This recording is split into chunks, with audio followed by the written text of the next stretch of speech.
This episode is sponsored by Recut. So I almost just did a big time no-no and didn't start the backup audio.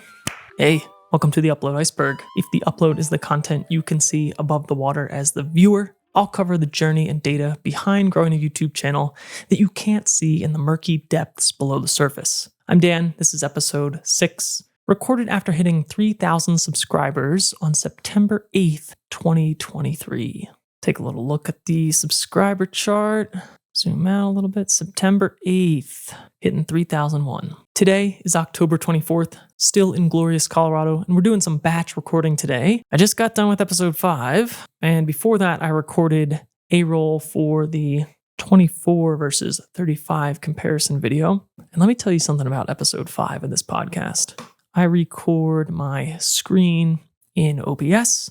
I've got my mic running into OBS and into my backup Rodecaster. The thing about episode 5 is the screen recording in OBS is frozen on my notes. So I'm a little hot right now. What we're going to have to do is go back in that episode when editing and re-screen capture all of the analytics screens that I overlay over top when I'm going through them. So I'm really excited about that, and I want you to be really excited about it. If you're just jumping into the pod, I do an episode every 100 subscriber milestone at this point in the channel journey. When we record episode 7 for 3,100 subscribers, that'll bring us up to real time. We won't be doing any more of the batch drop episode recordings. So if you hate these and you're listening anyway, don't worry, they'll slow down a little bit. Before we dive in, because he's really good at it, let's let episode 4 Dan tell you about why I'm loving Recut, the sponsor of today's episode. I talked about Recut in episode 3 around affiliate marketing, but since I found Recut, I've used it on all of my projects since. It's an automatic video editor tool that removes the silence based on parameters that you can dial in. And it's just been one of those no-brainer products for me. We can open our A-roll track, our OBS screen record and good audio. We can line up the waveforms and export a cut video file or XML to nicely bring all of the cuts into Premiere or our favorite editor. It quickly cleans up A-roll for my lens reviews, and it eliminates pauses here on this podcast so that the audio track is more listenable. It's simple, powerful, a one-time payment, and the trial is a fully featured trial to experiment with 5 exports. If you edit video and you spend any time cutting out silence, I think it's worth at least a try. And if it works for you, you can use my affiliate link in the description for $10 off. And I've already been in Recut 2 times today. As I've batch recorded, I've dumped cards, swapped batteries, done a little Recut export. So I've run Recut on the 28 to 35 millimeter review video. I've already run that on episode 5 of this podcast. Still working really well, give it a try. Today's title, a little bit unknown, something about photo editing. I want to hit on Lightroom, the lens blur early access. We'll look at some Denoise AI examples.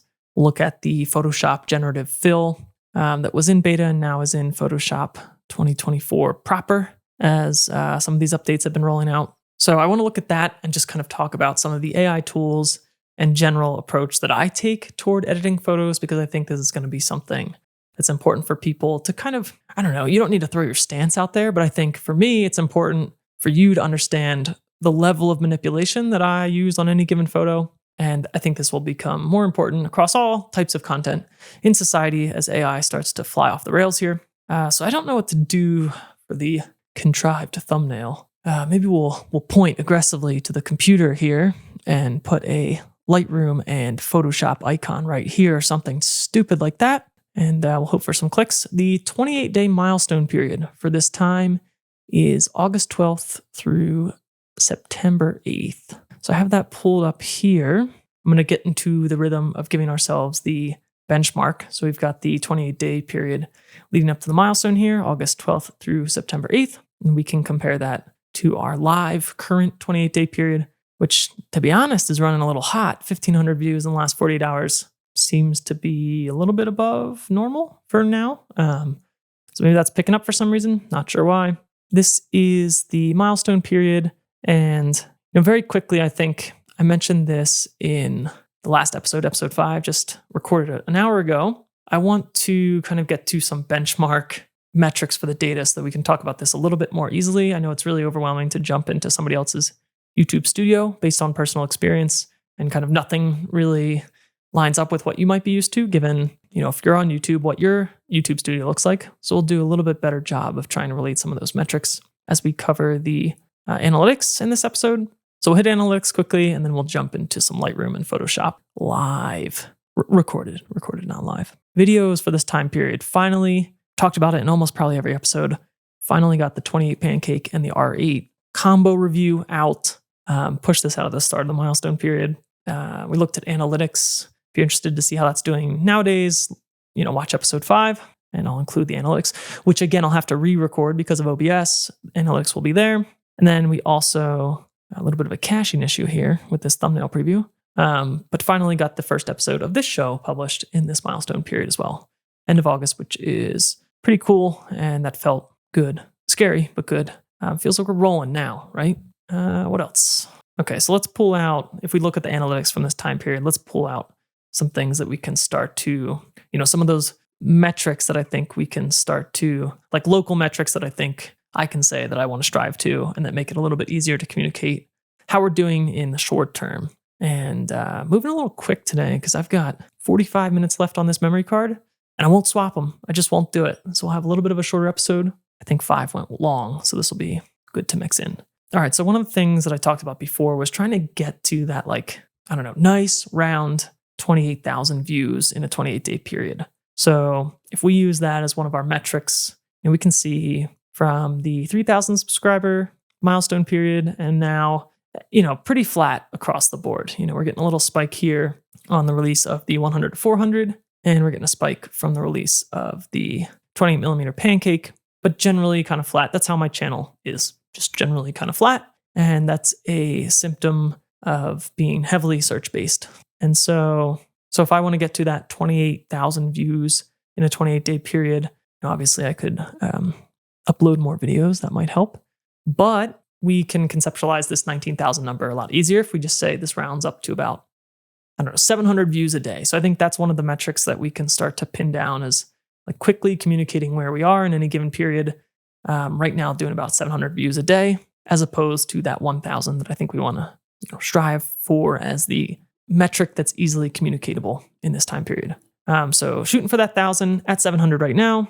And then obviously, like if you look at some of these other metrics, like clearly, let's just set 1,000 as a watch hour threshold in this 28-day period would be good to hit.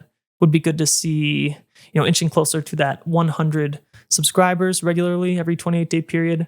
Right now we bounce between, 50 and 80. It's a little bit silly to toss out like a revenue target for that 28-day period, as it's going to be based on a lot of different things, but mainly on the views, right? So whatever 1,000 views a day ends up being, revenue based on whoever's advertising and what the rates they're paying, it'll be what it is, but would be cool to see that hit like 50, let's say, as the next round milestone there. So that's where we're at. If we want to get a little bit deeper into like making that $40 over the period, like a little bit more tangible, I did the math on this earlier. We can say that's an average of $1.46 a day. So we can use like the day rate is something that we can use to easily communicate, round that up to, let's say, the nearest quarter. So doing 150 a day, and you can see we kind of have a lot of variability here. A high day of $3.28, a low day of, 87 cents. It looks like, 87 cents for the low day. So some variability there. I think if we say $1.50 a day, that's a good, just like a shareable metric. And like would want to point out that I don't consider, and I wouldn't call this passive income. A lot of work goes in this channel that's anything but passive. I also routinely check comments just about daily and respond. So when we think about true passive income, if I were to log out of this account, not upload any videos, not respond to any comments for the next year, certainly there would be some long tail revenue. Probably because of how searchable my channel is, probably pretty similar to like the revenue that I've done, for instance, in the trailing 365 days. That I would call passive. If I quit, whatever AdSense checks still come in after I do literally nothing, I would be comfortable calling that like purely passive income. So I'm not going to call our passive income metric $1.50. We'll just call that like the AdSense coming in. And the other thing I have noted here is I don't pay a lot of attention to click-through rate period to period, but this does vary by a full percentage point. Click-through rate has fallen a full percentage in this period, where average view duration, AVD, is just about the same. I'm seeing a lot more impressions recently, and I think that's where I mentioned that 1,500 views in the 48-hour period is kind of popping. Maybe that's where we're getting that from. And if we want to look at maybe why the click-through rate has taken a percentage dive, again, I'm not tracking or worried about that too much on a period-to-period basis. It's probably because this 5.5 is low from the recent 100 to 400 review. So that's what I would suspect there. Let's see. I think that's big hits for the analytics. Got about 30 minutes left on this memory card. So let's just take a little bit of a gander. Let's just do a little bit of a wing it in Lightroom situation. So I've got my Lightroom catalog for this year's Colorado trip so far. Got about 100 flagged. Things I want to touch on here. Yeah, I mean, this is the bulk of the episode. I want to touch on lens blur, early access lens blur here. We can pop open another catalog previously and look at some of the Denoise AI, and we can open some stuff in Photoshop and use the generative fill, maybe some of the traditional healing and stamping tools. I just want to get a better idea of what everybody else is using on their photos, what you've tried, what you think is creepy, or like where the line is that you don't want to cross yourself. Because for me, and this is really what I want to communicate in this episode, I am trying to embrace these things as heavily as I can, I think, at this point. And partly from just a learning standpoint, I want to see what we're capable of in terms of, the full native Adobe suite at this point with some of these tools. It's also one of the few windows that I have in my day-to-day life to interact with AI in a real, meaningful way. For a couple months, I was paying for GPT-4 right after it switched from 3.5 and just trying to force myself to use that in a real helpful way.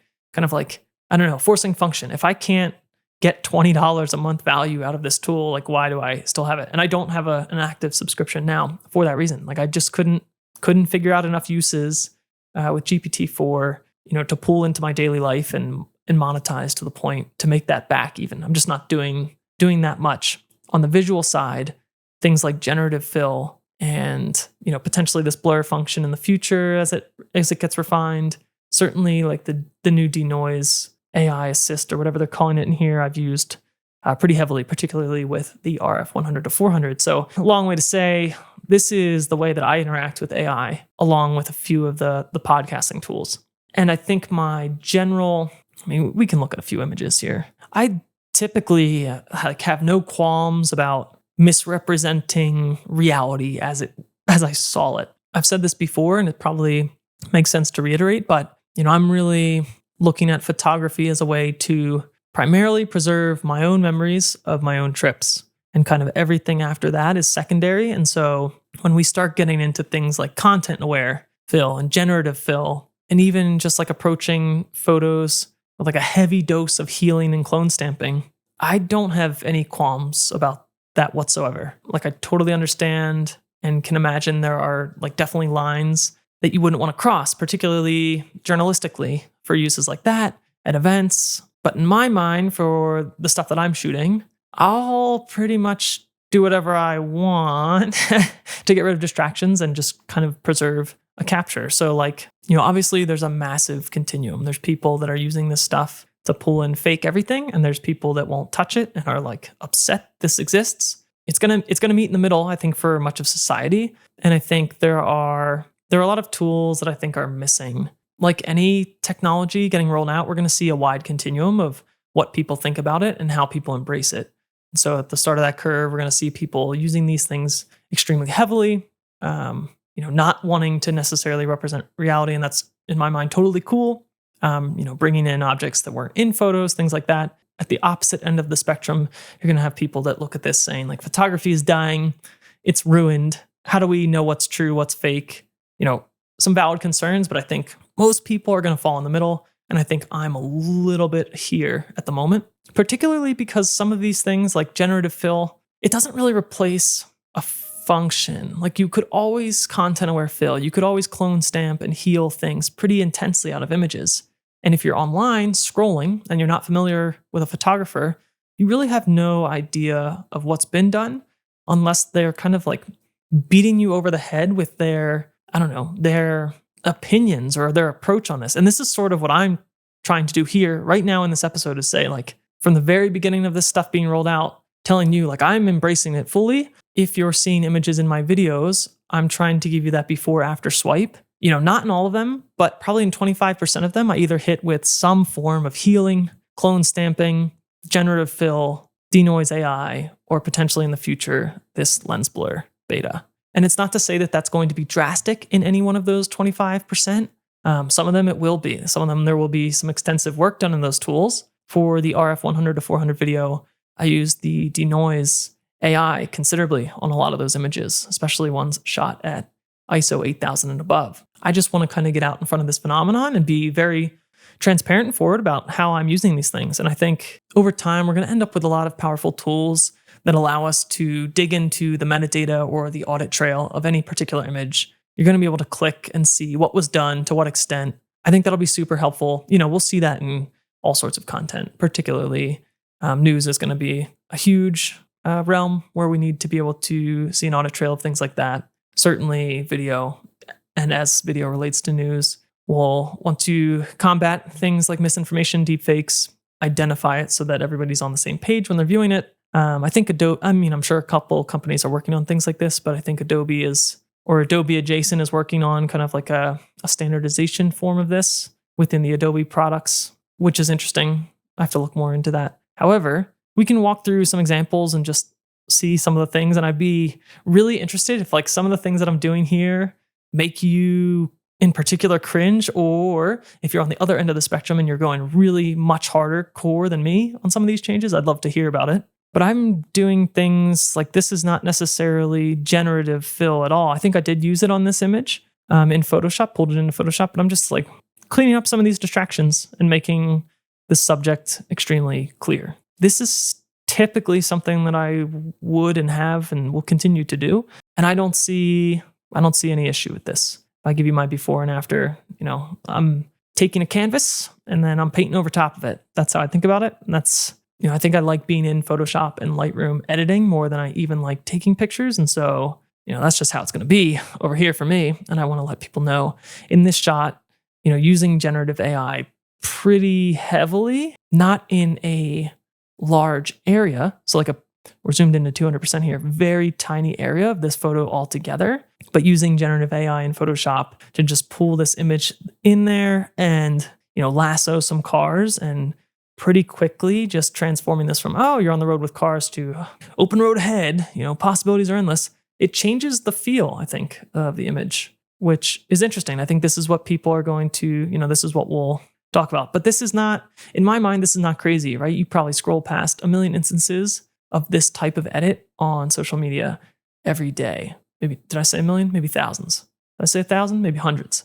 But that's like the type of thing that I'm using these tools for. And to be able to use generative AI to do something like this edit is just much, much faster and more accurate than using traditional clone stamping and healing brushes and content-aware fill. The generative fill is just fast and pretty accurate. And they give you 3 options. And you don't need to prompt anything when you're just trying to make things disappear. I'm not giving any prompts. I know nothing about writing good prompts for this stuff yet. Just really effective, like a content-aware fill plus is kind of how I'm thinking about it and how it's working. Let me try to find another example here where I've used this and had some interesting results. I have an idea in mind.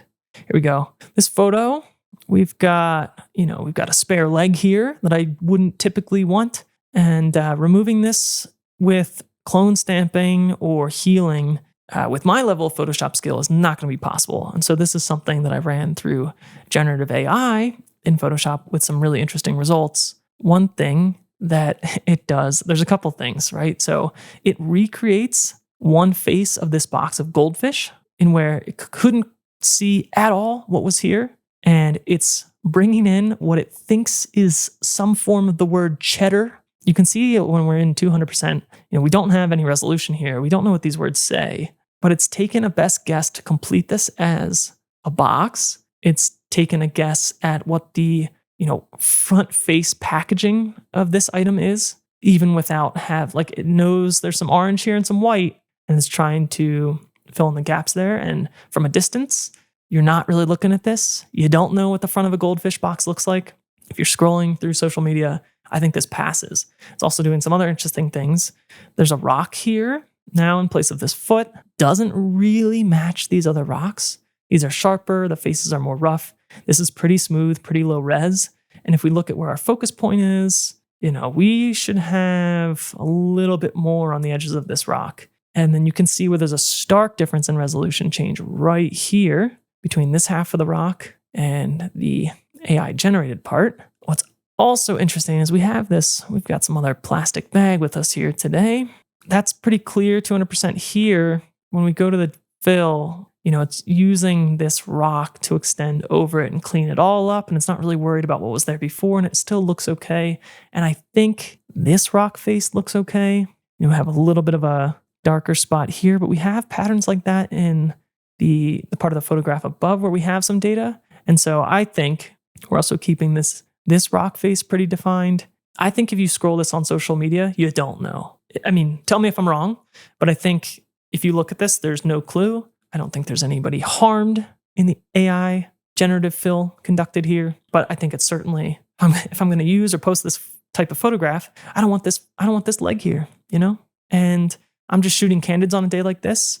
Obviously you could say, you could reframe, you can move around, get a different shot, get a different angle, ask this fine fellow to move his leg. I'm just going to clean it up. I don't have much more to say around generative fill other than it takes some time to use. I guess I have one more example. So on the way out here, I made this drive from PA to Colorado in about 3 days, stopped for a day or a night in Indianapolis. I think this was outside that hotel, if I remember correctly. So doing a couple, I don't know, I was tired from driving all day, had nothing to do, wanted to make a composite, popped open the hotel window and just, in one of these images, we're using a 10-stop ND to get some sky. This is the final. So we're using that 10-stop ND sky from one of these images here. We're grabbing the birds from this frame, and then, we're masking out, because I have a couple different frames to choose from, we're masking out any distractions. And then if we go back and forth, you can see I've really kind of AI generative filled some of these like window smears in the foreground. You can see some water running down the window here. And then I'm going to take out, some of these street lamps, some of the distractions in the background, really clean up this water area here with generative fill. There's like a good amount of clone stamping going around in this area. And this is like an obvious composite, right? We've got a 10-stop sky with, frozen bird flight and a car moving. And this car looks shoddily pasted in to begin with. I don't know, just a fun little exercise I was doing, but kind of used all the things. And that's just how I view generative AI right now. And that's typically one of the ways I'll use it. Now, if we go, let's look at some of the early access lens blur, because I think that's a really interesting tool as well. I think I used it on this image here. So let's see. We don't have it on this version, and we do have it on this. Actually, let's skip this image. So let's look at an image. Oh, another area where I've used the generative fill is in, this is where people maybe start to not love generative fill or image manipulation. We've got a whole bunch of crash mats here. I'm running a time lapse on the other camera, photoshopping out bouldering pads when you're taking a picture of someone bouldering. Maybe that's debatable. Maybe you leave those in the picture to kind of show everybody that that's the safe way to boulder outdoors. I said, let me yank those out of there with generative fill. And, I could have gone after that one. Could have gone greasily after that mat too and really made it look unsafe. I left that in because that's what ran through my head when I was erasing those. That's an idea, that's an example of one of the actual considerations that you might want to take into account, right? Am I removing things that make the action depicted in this photo seem more unsafe? In this case, yeah, I am. And so, I don't know. Do I have any obligation to leave that in there? Tough to say. All right, let's see where we can get some of this lens blur action going on. So if we look into one of these examples, let's take this example here. One of the lenses I was shooting, so we got before, after. One of the lenses I was shooting on this day was the 85, Samyang 85 1.4. I like shooting some landscape with that. I don't know. I just kind of like that out of focus foreground and background. And as long as you have a focus point, shooting wide open 85 is an interesting thing to bring out on a day like this, in my opinion, especially if you've got some nice, strong people subjects. In this case, we can take a look at what the early access lens blur does. So this is this is kind of best case scenario in terms of separating your subject from your background, right? We've got a decently long focal length. We're blasting wide open at a very wide aperture. We've got our subject pretty close to us. I think, what's the crop on this? Yeah, this is, we're framing this 4x5, but this is not cropping it at all. This is kind of the frame. So I'm pretty close to the subject, and the background is forever away. And that's why we have this deep, creamy mountain and reservoir in the back. And you could say, this is a contrived example, because you could say, that's great. You've separated your subject from the background thoroughly. You don't need any more. But we could apply this lens blur. And one thing, like kind of a common theme across all these tools, is they seem to take a good amount of processing and time in Lightroom and Photoshop for me. And I'm running an M2 Max with 32 gigs of RAM. So I wouldn't say concerning, but in terms of looking at your workflow, this is not the kind, like any of these features are not the kind of thing that I'm using for every single photo. Hence why I'm only using them across 25, maybe 35% of photos in general. So looking at this early access feature, the cool thing is we're going to get a visual depth map here. And we're going to see the in focus foreground elements in yellow and then everything out of focus, in this case, our background, in these purples. We can adjust this and play around with the map and see how that affects things. I'll undo, because this map is pretty good to start off with. And if we unvisualize that, we can see we've already applied 50% of the blur amount, and we can toggle this to see what that looks like. So off, on, off, on. I'm trying to see, if it's me, how much is this overdone or not. This looks fine. I think this actually, I probably wouldn't know. I think it looks fine. Some of the things you're getting, though, I think a little bit of like this double skin around the top of the tree line on this mountain. And then, we're very clearly missing a small chunk of this rock here as we toggle, which starts to break the illusion. We're also losing a little bit of this rock face. And then I suspect we're losing some on the hair. Big time, but if we're scrolling on social media, probably not at all. So let's crank this to 100. You can see how long kind of that lag is. For context, I am also running OBS, but trust me, when I'm not running OBS, this is still kind of running at this speed. So fully cranked, I don't know. Again, I think if you're scrolling, you probably don't even know. But what we have here is like a pretty decent mask, because we have such a good foreground background separation straight out of camera, given the lens. What we can do, and I think this is what's cool, and maybe you can do this on the iPhone, but it's probably a pain if you can. We're given access to paint in these focused and blurred areas. I think there's auto masking on this pen, but it's lagging. So we can paint some of that in back again. Whoop, trying to move the photo, and we're slowing down big time. Paint a little bit of this guy. So we've got some downsides. Performance is one of them. Let's see, anything else we might have missed? These are kind of out of focus from the foreground perspective. That's probably happening in here.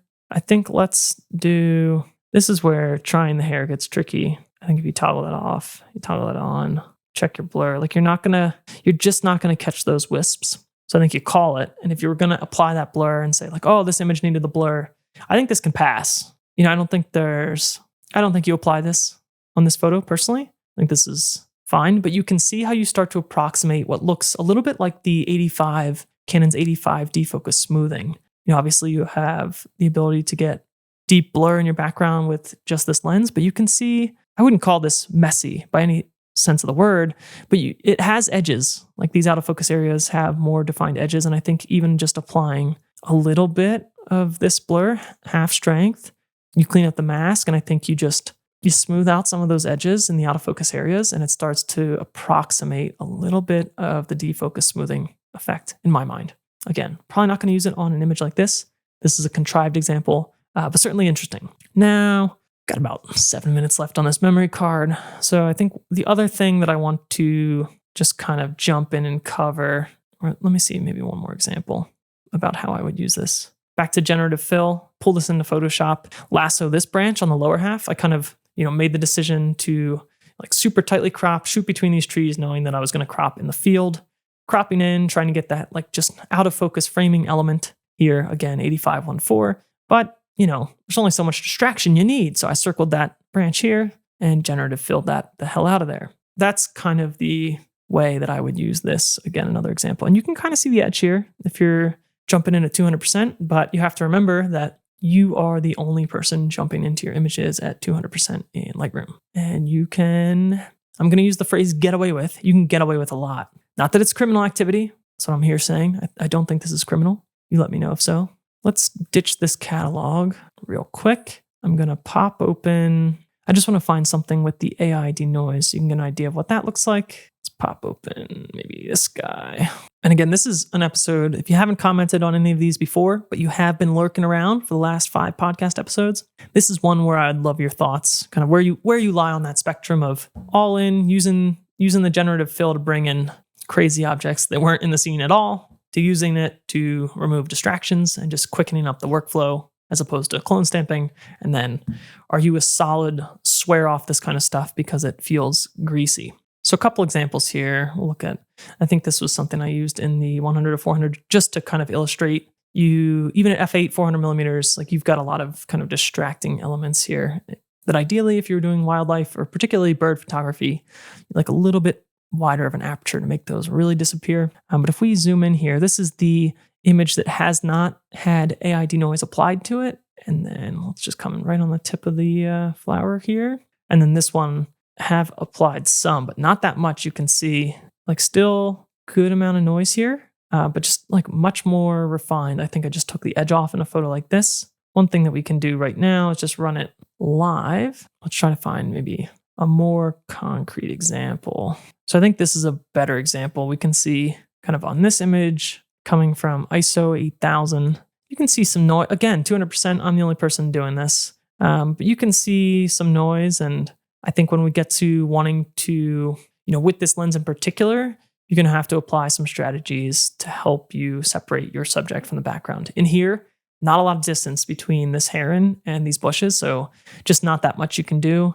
I think kind of the workflow here is slap on a little bit of an edit, then go to denoise. So if we zoom into the eye here and the eye here, you can see we're kind of getting a little bit, I think it's still loading. Yep. It was looking pretty plasticky before I loaded, and it still does a little bit, but considerably smoothing out all that noise with that AI denoise applied. This is probably 50% or higher, probably closer to 75. When you zoom out though, it just kind of does a little bit of cleanup for the image generally. I think it makes the heron look just sharper and just this image a little bit better overall. One thing I like to do, someone commented that they hadn't seen this before, so just to show it again, in the masking area of the sharpening detail tab, if you hold Option, you can kind of get that mask of what exactly is being sharpened.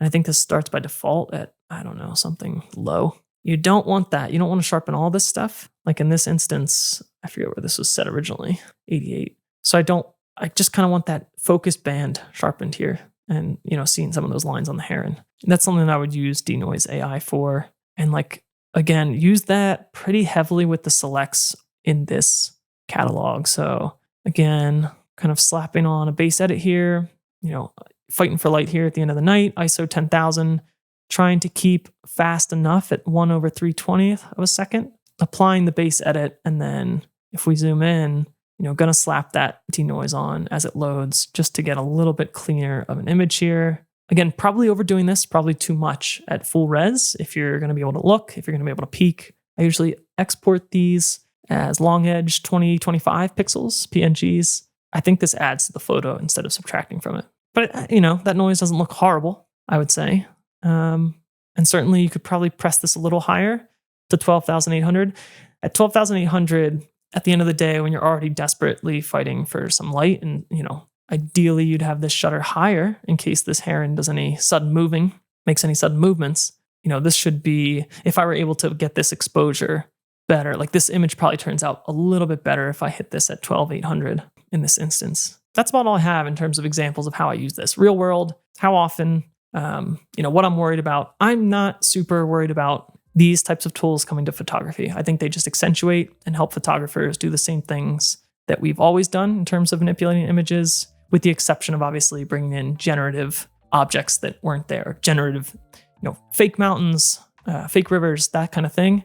I'm not going to judge people for that. It's not the thing that I really want to pull in with generative AI. I want to use it as a tool to speed up the workflow that I've already kind of put in place that, to minimize distractions, to isolate subjects, to give your eye a place to focus on. So that's how I've used it. That's how I'll continue to use it.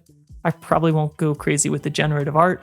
But very curious to hear kind of how you approach this, how you think about this, what you're excited about in the future and what you're worried about. I, for one, am really excited about systems that allow us to quickly and easily see what was manipulated on images on any given platform. And that's about all the time I have. I think I'm about to lose this camera. Catch you in the next one.